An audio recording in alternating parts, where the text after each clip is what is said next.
Do you like playing with balls? No, I'm not talking about footballs. I mean your balls. Our friends at Manscaped, the global leaders in below-the-waist grooming, want you to shave your pubes with the Tom Brady of ball trimmers, the brand new Lawnmower 4.0.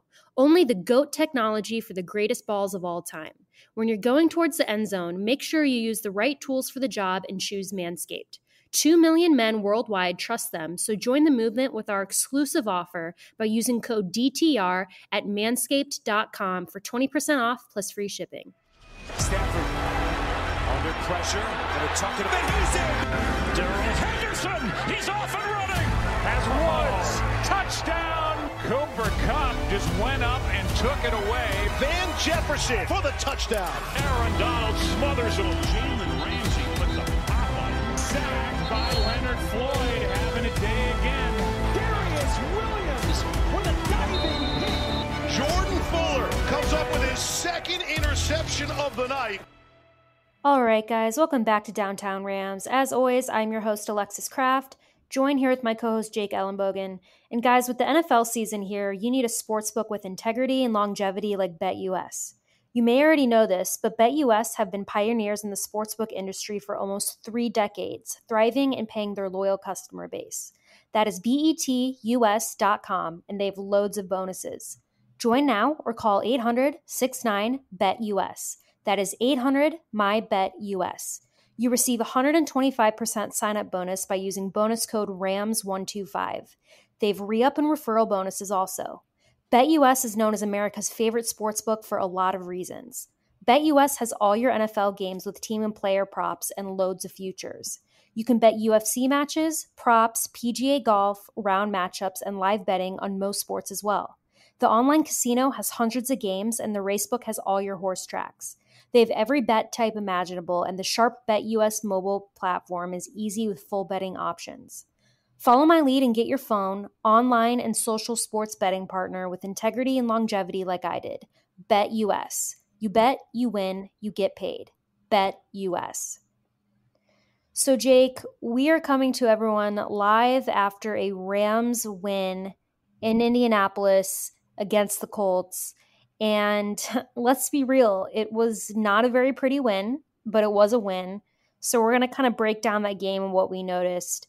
But Jake, I think we should start with our defense because that seems to be what most people were concerned about against the Colts, specifically because I think a lot of us went into this game thinking that our defense was going to pretty much have their way with the Colts offensive line, and that did not appear to be the case.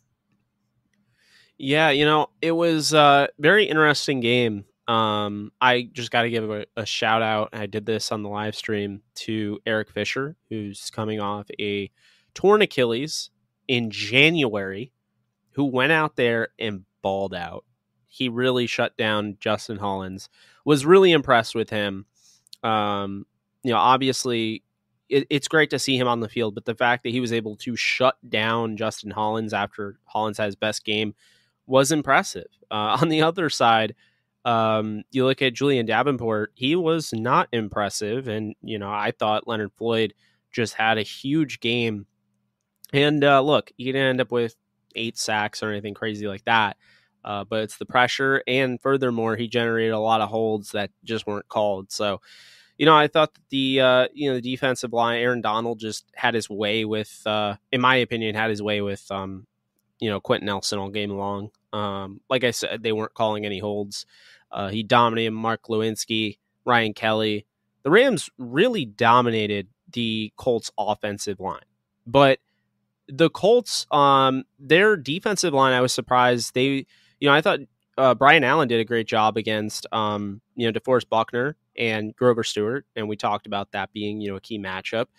I was definitely impressed with the way, he did that. And, I think the Rams have to feel good about Brian Allen's development, but there were a lot of things in this game that, this could have ended up being a blowout for the Rams. And it looks like at moments it was going to, but the Colts stuck with it. They made a few really huge plays. Carson Wentz was able to make plays with his feet. I thought the Rams did a nice job holding, Jonathan Taylor, a running back you and I both love, to only 3.4 yards per carry. So there wasn't really much of a running game for the Colts. So it really had to be Carson Wentz himself. I thought he did a good job of not only keeping plays alive, but also advancing the ball with his feet. And Matthew Stafford, really, like it just does not, like, we don't get an indication, truly of how good he could have been in this game. But there were some really uncharacteristic drops, and I was super impressed with Matthew Stafford once again. I thought he really made all the throws. He had that one interception that was such a fluke. It got batted up in the air at the line. But when you really look at him, I thought he looked really good in his second ever game in this offense. And to be honest with you, we expected a big win, but actually I think you had a closer game. But, I think when you look at it, I mean, you were kind of right initially, Alexis, on the closer game point. I mean, that's really what it comes down to. I think you said it was going to be closer. I said it was going to be a blowout.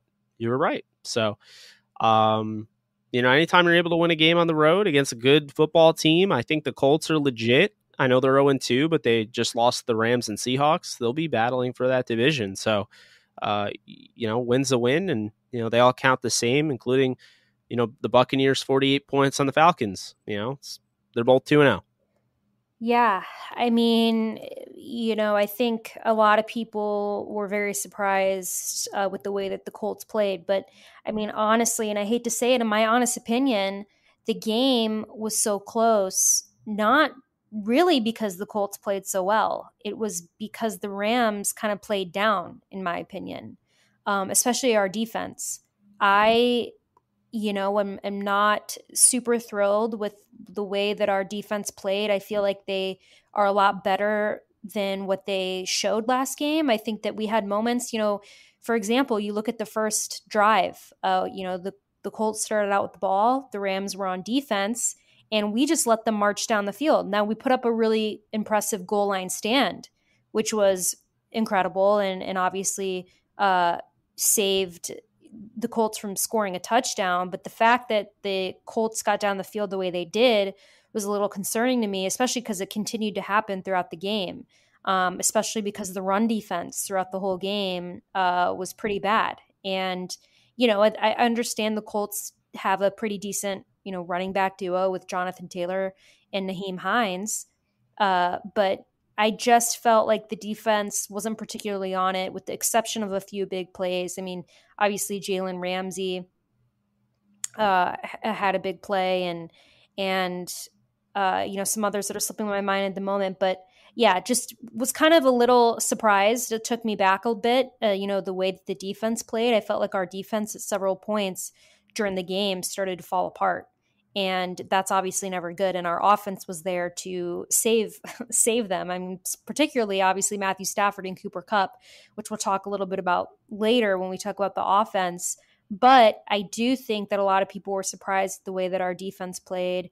And the best phrase that I can say is it felt like we played down. And I'm not trying to discredit entirely the Colts offense, because in our preview episode, we talked a little bit about how the Colts have a somewhat solid offense, but they're nothing special in my opinion. I'm not as high on Carson Wentz as I know you are and some other people are. I think he's a good quarterback though.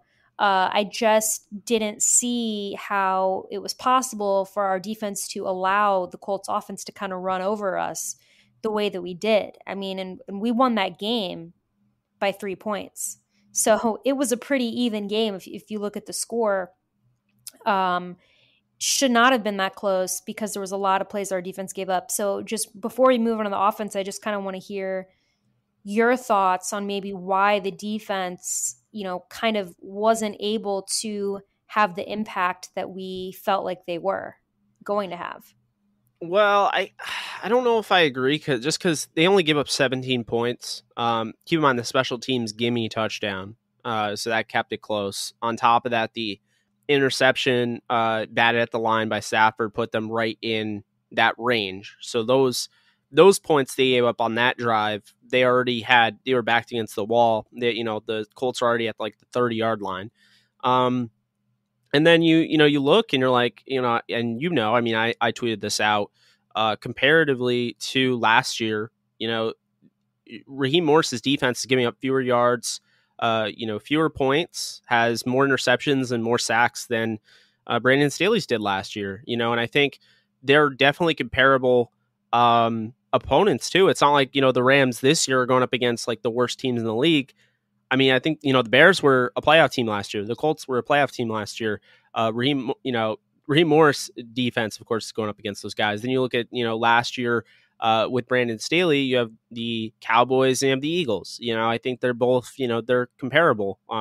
They both even played the same quarterback week 2, which is bizarre. But no, I look at it like this.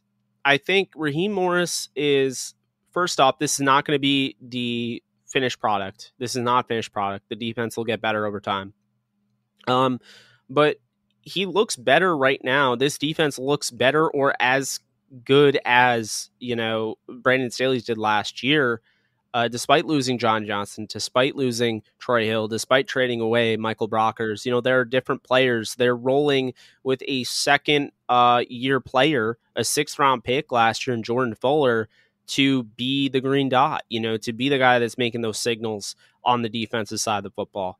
They're relying on, guys like Justin Lawler, who have spent 2 years on IR, and now all of a sudden he's playing significant playing time. And then Justin Hollins, the guy that they picked off waivers, and, Kenny Young, somebody that was in a throw-in deal for Marcus Peters. And you even had guys like Michael Hoyt and, Jonah Williams playing significant playing time. I just think it's a different, defense in general. By the way, shout out to Taylor Rapp. He's playing some pretty good football right now. Really underrated this season so far through 2 games. But I wasn't really annoyed with the defense. There were times where I'm like, okay, like the bend don't break is annoying. But really, the point of the bend don't break is that you hold them to a field goal. You're trading a field goal because you have a high-octane passing attack. You have a high-octane offense that'll put up 6, eventually 7 with the extra point. So if you're trading touchdowns for field goals, you're going to win every game. But the problem is when the Rams had that fluke interception, it kind of derailed that. And then on top of that, you had Stafford hurting his thumb on that same play. And, that might have hurt it. And then on top of that, you have, Henderson going down, who was a focal point in their passing attack and, had 5 targets. That hurts, So I think with the drops with Woods and Van Jefferson, I just think it took them out of their rhythm at times. And, at the end of the day, the Rams won the football game. The defense did make enough plays to win the game. They came away with a pick, a huge pick against Jacob Eason. And I know a lot of people are going to say, well, the Rams only won because they knocked out Wentz. But, I mean, let's be real here. They stopped Wentz on the previous drive. They held him to a field goal. So, I'm not too worried about the defense. I mean, obviously, it doesn't matter how good of a defense you have. Next week, you're going up against Tom Brady, who's thrown 9 touchdowns in 2 games. He looks really good right now. And they have just a bevy of weapons. So I'm not expecting a defensive performance next week. But over time, I think you'll see Raheem Morris is he'll get these guys going. And I honestly think giving up 14 the first week and give up 17 this week, it's pretty good for a defense. Normally you give up under 20 points, you can win just about every game. When you have an offense that is this explosive and didn't even have their best performance and they still score 27, you're going to win the majority of football games. So that's just my thoughts. I mean, I understand people didn't like the way it looked, and there are times where, it didn't look great. They just keep, I think the biggest issue for me with the defense is playing 10 yards off of, say, Jack Doyle. That stuff just annoys me. But I got to give credit because the defense came through with a win. So did the offense. And, defense only held them to 17 points theoretically. Life is back on sports bettors, and BetUS has your NBA, NHL, UFC, PGA, and yes, NFL betting lines up on their 27th year and live betting on all of it. Log into BetUS, that is BETUS.com, or call 800-792-3887. That's 800-79-BETUS. BetUS for 125% bonuses with promo code RAMS125. Customer service pros are ready to get your phone, social, and online sports betting kickoff started now. Play with the proven mainstay in the industry, BetUS. You bet, you win, you get paid. BetUS.com. Ready for an out-of-world experience, fellas? Look no further than the Performance Package 4.0 from Manscaped. That has just taken off in not only the USA, but Canada, the UK, across Europe, Australia, South Africa, and Singapore. Inside this package, you'll find their Lawnmower 4.0 trimmer, Weed Whacker ear and nose hair trimmer, Crop Preserver ball deodorant, Crop Reviver toner, Performance boxer briefs, and a travel bag to hold your whole solar system in.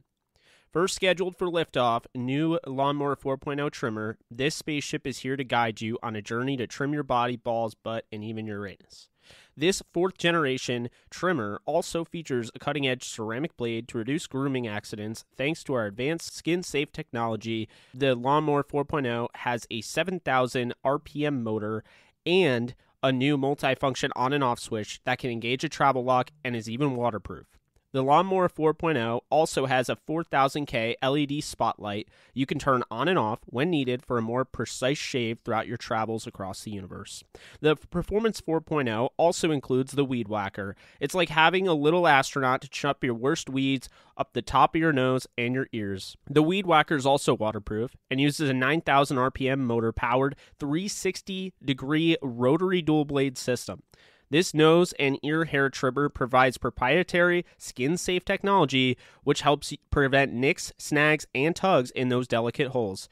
Don't forget about the Crop Preserver, ball deodorant, and the Crop Reviver to help your little planets be on their A-game while feeling the sun's heat. Manscaped even threw in 2 free gifts to their Performance Package 4.0, the Manscaped Boxers and the Shed Travel Bag. Abort hairy balls, Buzz Lightyear that Woody with Manscaped. Yeah, I mean, I just felt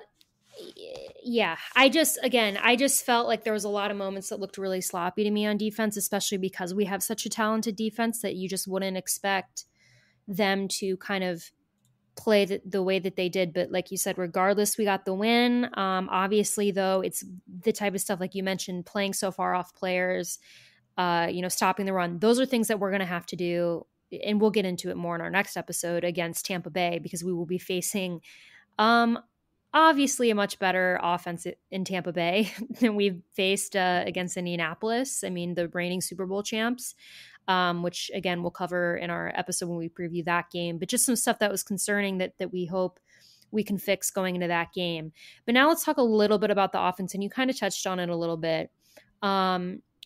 But obviously, first touchdown, I believe it was the first touchdown, was the bomb from Matthew Stafford to Cooper Kupp, which was just absolutely beautiful, especially coming at the moment that it did. Do you think that Stafford's connection, and it's obviously very early, but this is just speculation, you see him having a really good connection with Cooper Kupp, and he seems to also have a good connection with Robert Woods, but Robert Woods dropped a lot of balls. Do you think that this is, if there's anything deeper like behind that, or do you think he just had a bad game? I mean, I think he just had a bad game. And what we don't know is, the ball velocity and everything. I mean, I was actually, I was thinking, I'm like, okay, no one drops anything this year. It has to be the way Matthew Stafford throws it perfectly, where it needs to be. And just the velocity and just how the ball rotates, it's easier to catch. Because last year, Jared Goff, that ball, a little wobbly, it's just a different football being thrown. But then I after the Matthew Stafford thumb, I did notice he was a little different. He wasn't entirely different, but I did notice, his accuracy dipped a little bit. So that could have been part of it. But yeah, I think it's just a bad game. And to be honest with you, Woods has been the most consistent receiver that the Rams have had, since 2017. So I'm not going to put too much, stress on him. I know there's people that are already like, we should have traded for Julio Jones. No, that's ridiculous. But I think the biggest knock is probably Van Jefferson, and I love him, but you get 2 targets, one you catch for 15 or whatever, and then the next you drop on a third and really important down, and it drops out of your hands. I don't know. To me, that was probably the biggest backbreaker. They were still able to win though, and I will not be surprised. The thing I love about Stafford is, he's one of those guys. Oh, you dropped it, I'm going to go right back to you next time, and you'll get through it. He's not somebody that's going to blacklist Robert Woods, so to speak. I'm sure he'll be back targeting him against the Bucs. But I'm curious to see with Cooper Kupp's emergence. He's the first Rams receiver to have over 100 yards back-to-back games to start the season since Isaac Bruce, I believe, in 2004. And he's third all-time in receiving yards the first two games. It's Isaac Bruce and Henry Ellard ahead of him. I'm curious to see if, and maybe you would agree or disagree with me, but I'm curious to see if the Buccaneers start double teaming him, because I understand, obviously, I think Robert Woods and Cooper Kupp are 1A, 1B. I actually have Woods just a tick better, but I think Kupp's consistency to start the season and his familiarity, that rapport he's built with Stafford, I just think outshines everyone on the receiving unit. And so I'm really starting to wonder if teams are going to start doubling him. And so a guy like Woods or Jefferson or Higbee or, whoever starts to actually get more of a look because of it. I don't know. What do you think? I agree. And I think that that's probably something that you could see Tampa do. And they have a very talented defense as well. So I'm sure they're going to figure out a way to try and do something different than opposing defenses have been doing the first couple of games against the Rams. So it's definitely something to look out for. Something I kind of want to touch on a little bit. There's two things, but since we're talking about the receivers right now, is the absence of Deshaun Jackson. And I shouldn't say absence, but it is an absence. He's not getting very many snaps at all, hardly.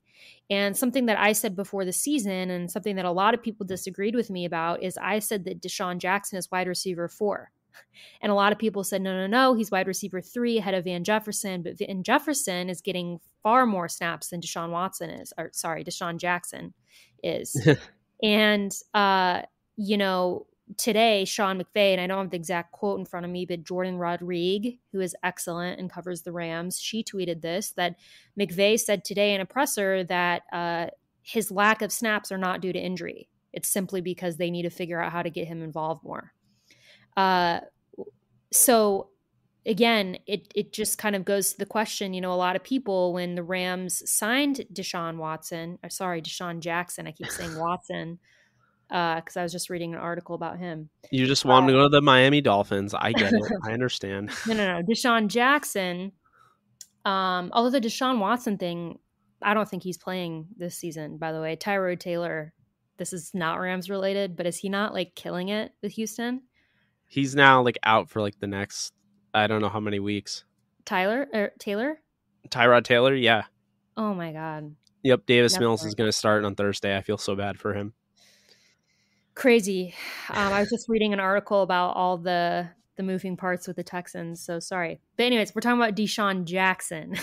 Deshaun Jackson is not playing a lot. So Jake, I want to hear your thoughts on that. Do you think that the Rams find a way to get Deshaun involved more? Or do you think things are just kind of going well and the flow of the offense is going so well that they kind of just let him sit on the sideline? No, I think they're going to get him involved more. You look at the snap count, you have, 100% played by Stafford, the offensive line, Higbee and Kupp. Woods plays, almost every snap, just missed one. Van Jefferson plays 54 out of 59. Darrell Henderson played 40 before he got hurt. Sony Michel ended up playing 16 after that. Then you have Munt playing 3, Funk playing 3, and Deshaun Jackson playing 3. I absolutely think that they're going to use him more. And I think they're going to get ready. As this offense becomes just a well-oiled machine, they might just want to get these guys some breathers and throw out, a guy like Tutu Atwell when they get, not only he gets familiar with the offense, but they get, they start trusting in him. Him, Jacob Harris, they have a lot of weapons here. And I think, they could really, towards the end of the year, I don't think we're going to see Deshaun Jackson getting 3 snaps. That's game flow. That's just the way it ended up working out. And if it wasn't such a close game, I think Deshaun Jackson would have gotten more. But it was really interesting, though, looking at the snap count. I don't know if you did. But on the offensive side, it was pretty customary except for Jackson. On the defensive side, Burgess, he played his first snap all season long. He's really been on special teams. And you mentioned Jordan.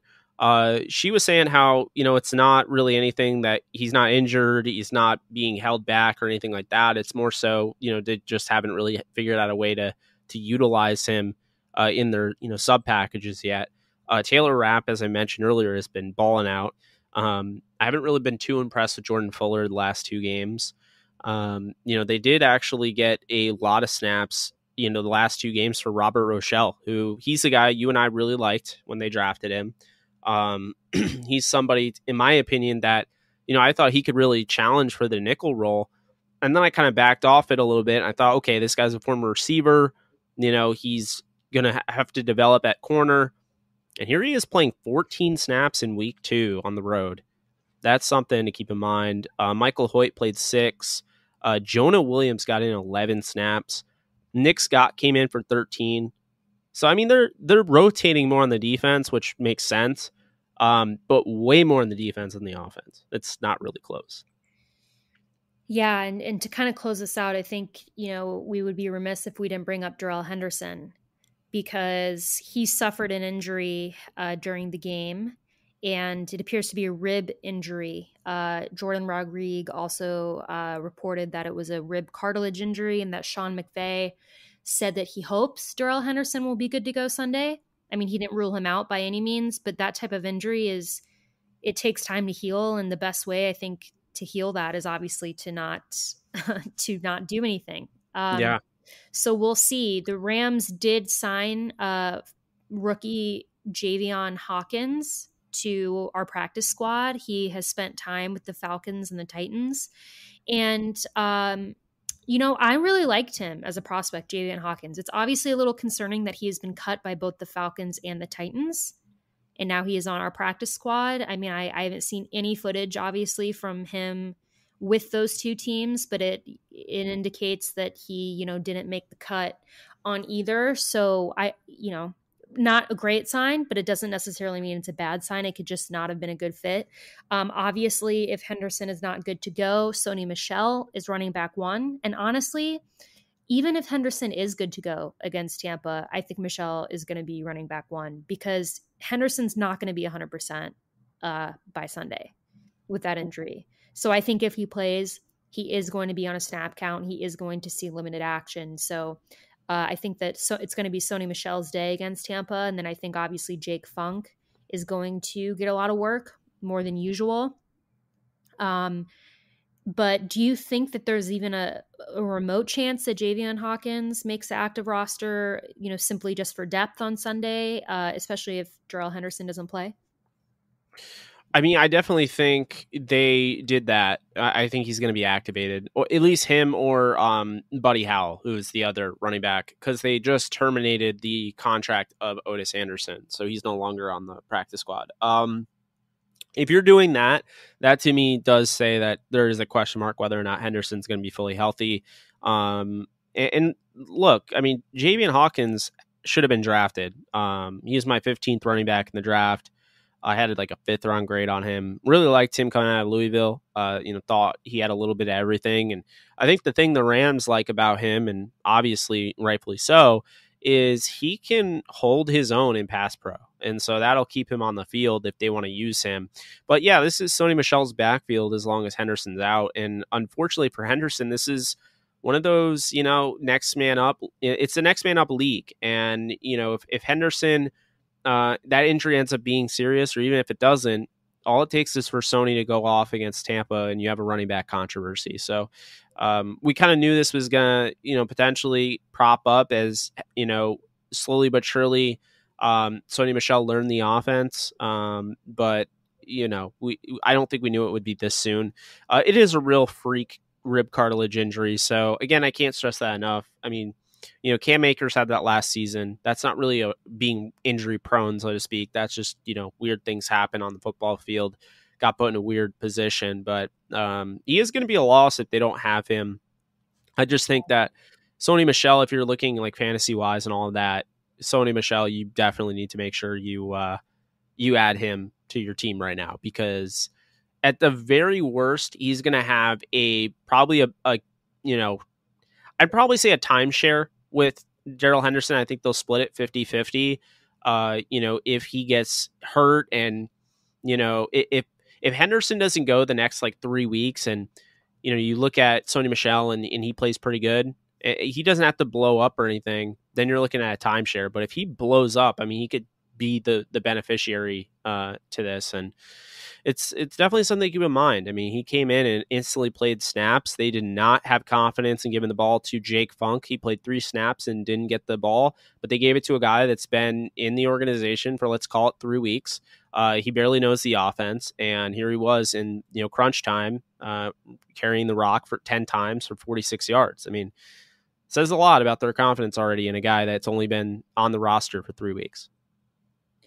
Yeah, definitely. We will see, and we'll obviously report more on that in our preview episode for our game against the Bucs, and more information will probably be out then about his injury and the outlook for him playing on Sunday. But that's going to do it for us, guys. We will be back, like I mentioned, for a preview episode for the Rams matchup against the Bucs later this week. But as always, if you like what you hear, please like and subscribe. You can follow us on social media at Downtown Rams. You can follow me on Twitter at the Alexis Craft. That's Craft with a K. You can follow Jake at JK Bogan. And again, we'll be back. But until next time, guys, stay safe, take care, and go Rams.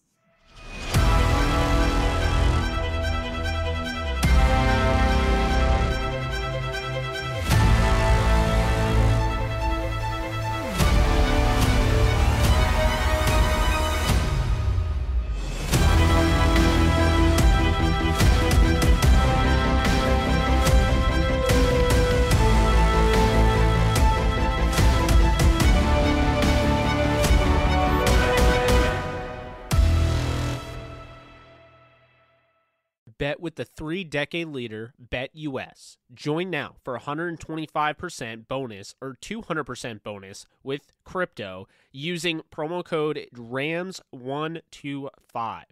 And bet sports, casino, horses, pop culture, and more at betus.com. You bet, you win, you get paid. BetUS. Get 20% off and free shipping with the code DTR at manscaped.com. That's 20% off with free shipping at manscaped.com, and make sure to use code DTR. Unlock your confidence and always use the right tools for the job with Manscaped.